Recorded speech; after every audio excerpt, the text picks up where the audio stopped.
I'm Justin McRoberts, and you are listening to the Title Pending audio series, a collection of readings focused on moments in my own creative history that I hope shed an inspired light on yours.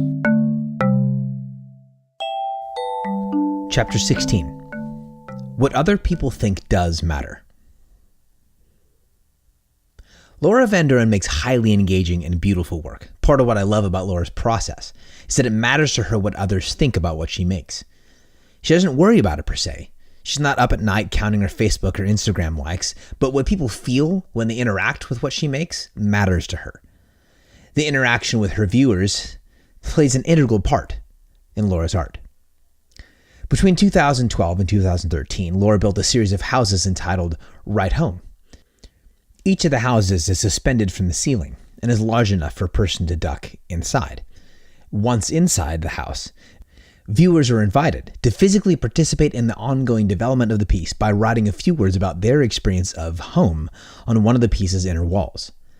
Laura has said that these pieces will never be finished in the traditional sense, so long as people are engaging with them and adding to their story. Instead, they'll constantly be changing and growing and taking on new life as people respond. Speaking about one of the houses she's yet to make public, she told me, "This one still needs an audience." I love that. It needs an audience. It isn't finished because you and I haven't seen it and responded. Here is something true. Better art invites us to connect and even participate. Laura's part of the process is done, but then comes the part you and I get to play as viewers, a part her work actively invites us to play. And I think that's part of what makes Laura a good artist.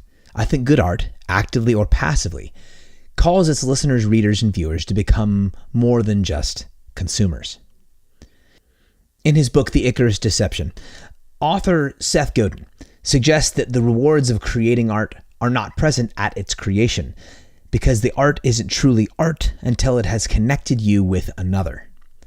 This is not to say that you should perseverate on the way people might react to what you're making. Will they like it? What if they hate it? What if it doesn't sell? What if it sells too well? That kind of thinking can paralyze you.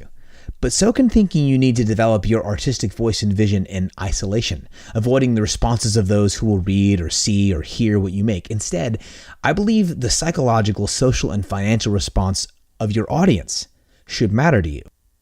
The response of those who receive your art is, in a very real way, part of what you're making. It's just the part of the process over which you have the least control, in the same way that Laura has no real control over what people are writing inside her houses. That's the part her viewers play. You play yours by creating art that invites others in. And insofar as you're willing to do that, then what people think and feel about what you make matters.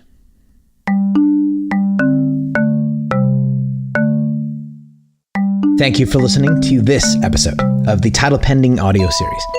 If you've enjoyed listening and you'd like to take another step or two in the direction of your own creative process, navigate your way to yourcreativeprocess.info. And there you'll find an online course I've designed for you.